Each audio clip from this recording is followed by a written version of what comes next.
tawe na kuntono nnyo bino ne bitandika okufuluma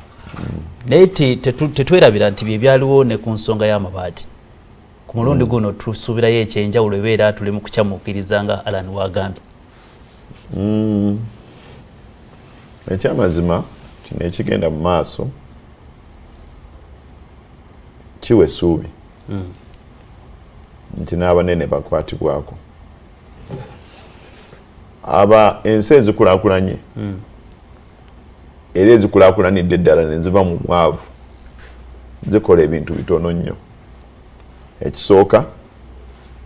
zisooka ne zironda abantu abatuufu ne zibateeka mu bifo ebituufu nti ababaka bammwe bonna be mwalonda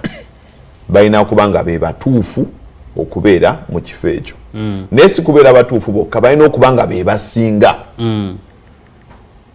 You put the best in the right positions. Abantu abasinga omuntu asinga okukola obulungi gw'oteeka mu kifo ekyo kyalina okubeeramu. Ekyo wano kyatulema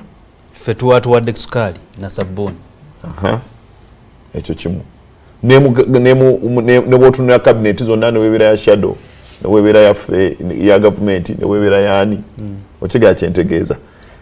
ministries ntono nnyo era ne bukiiko butono nnyo wenzoga kati nga Alan waali asaanirawo onansonyi omuyita nesiteekako kamuffe tuli ba colleague naye ampita bwisi naye gwe tomuyita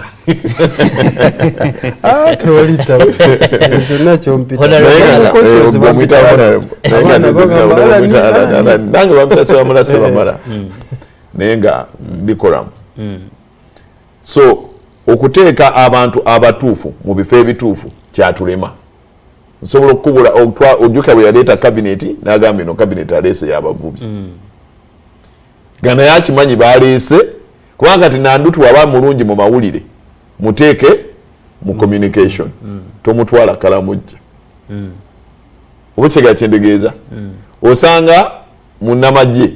ng'ate yakulira wax naye nga tewaliyo ba engineer basobola okuwa kati nga engineer Dujang, engineer Mutoni n'abalala basobola okuteeka awo nosanga mu energy nga waliyo gobana Nkabiro ng'ali mu energy naye kati kiki kyamanyi ku energy okigera kyendegeeza so obuyinza n'abwesigaliza omuntu ki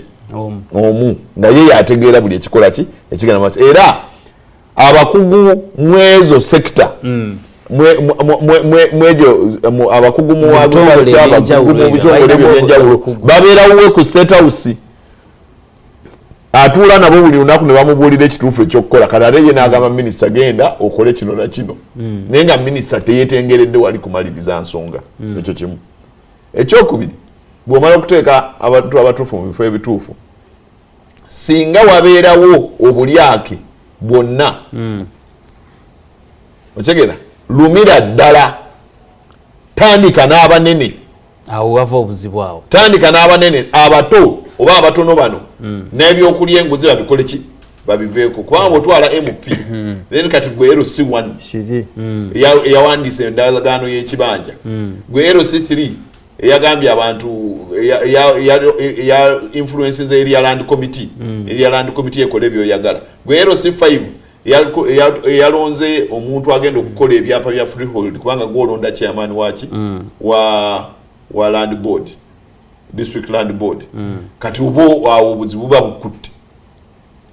okigera kyendegeeza kubanga MP bamututte minister bamututte kati gwani okigera kyendegeeza so bwoba oluma lumira ddala ebiki ebinene bwoba otwala aba executive director batwale batutte yabadde yali akulira eddwaliro ly'Emulago ku 6 million okigedde n'abalala. Ekyokusatu olina okubeera omwerufu mu buli kyokola nga gwe ekyokulabirako omwerufu mu buli kimu obwerufu butandika naawe omuntu ffe tuwa sente aba traffic olina kutuuka mu kyaki tugambe essaawa emu ez'okusoma misa bw'otuuka nga basembera oba mu birabo oyina abaana omanyirwe baddamu okusoma naye n'osooka n'okuba samaawo n'ogamba nja genda nnyonnyole which is okay gendayo mu budde onnyonnyole omwana we asobole okutandika okusoma mu budde okitegeera kyentegeeza obwerufu butandika naawe ewaka gwakyankalanya abaana n'omukyala okitegeera kyentegeeza okomyewo leeti lusotamidde tuleseewo mmere tokoze biki obwerufu butandika naawe ne bugenda ku mulimu gy'okolera otegedde n'abakwetoolodde that is abakwetoolodde ku kyalo ne ku mulimu gy'okolera ne buvaawo ne bugenda ku ggwanga lyo now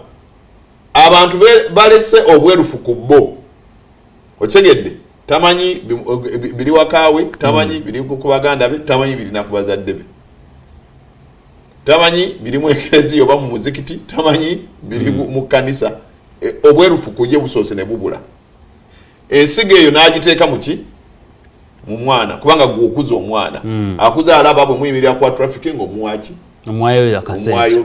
10 bwogenda ku poliisi byangu bwogenda okuwandikira endagaano bwe oyagala passport otute chairman okusayiningirako nga omuwe 5 omwana alaba nti mwena okuze ebyobwereere obisasulira ne kiva ku ye ne kigenda ku kifo kyetubeeramu kati ebyenguzi bya bulijjo chairman omusanga nga awandikidde endagaano 2 ku kibanja awandise ku kibanja kyononoonyo bagenda okusala oluwanda tyaawo naasaliza wano abuzaabuza nogenda bwekiva ate nga chairman bwe bukulembeze obusookebwako kuki ne bugenda ne bwambuka n'osanga bannaddiini abamu nga boogera byakifuula nnenge babawa sente z'abantu mu kyaki oba mu muzikiti oba ki obirabye entale eziri ezibadde mu makanisa ezibadde mu buli omu yeebuzaabuza sente zaalaga wasimanyi kati omuntu alaga abantu abandi baliyo abantu emyoyo era ne babawa direction okukakkana nga nabo tebazibawadde kati ne tujja ku ggwanga omuli ekisiga eddamuzi omuli ekisiga lya parliament omuli ekisiga lyaki executive erifuga president ne baminister be parliament ne bagikwata ne bagiwa okay budget ewedde kibale nti no twabatu obumbye emitwalo emeka 5 naye tetugenda kwogera buumbi emitwalo 5 tugenda kwogera bwogeze nti oyina emitwalo 5 muki mu nsawo ne bakwatako 10 lumu ne baluwa parliament bwe bamala okukwata 10 lumu ne baluwa parliament emitwalo 49 ne bagikwasa essiga ki efuzi president ne baminister be era bo ne balonda ba permanent secretary ne ba director baabwe abagenda okukolera eggwanga lino emitwalo 4 mukenda parliament bagiwa oluki 10 tunebwe olukugwako tomanya parliament kwezo sente enokwata nekola nezimba ekizimbe kyezimba nesasula emisaala waliwo abagenda wabweru for research n'emirimu gya parliament gyonna gyo badde olaba era nebbaku kale abantu ne babba kale ku 10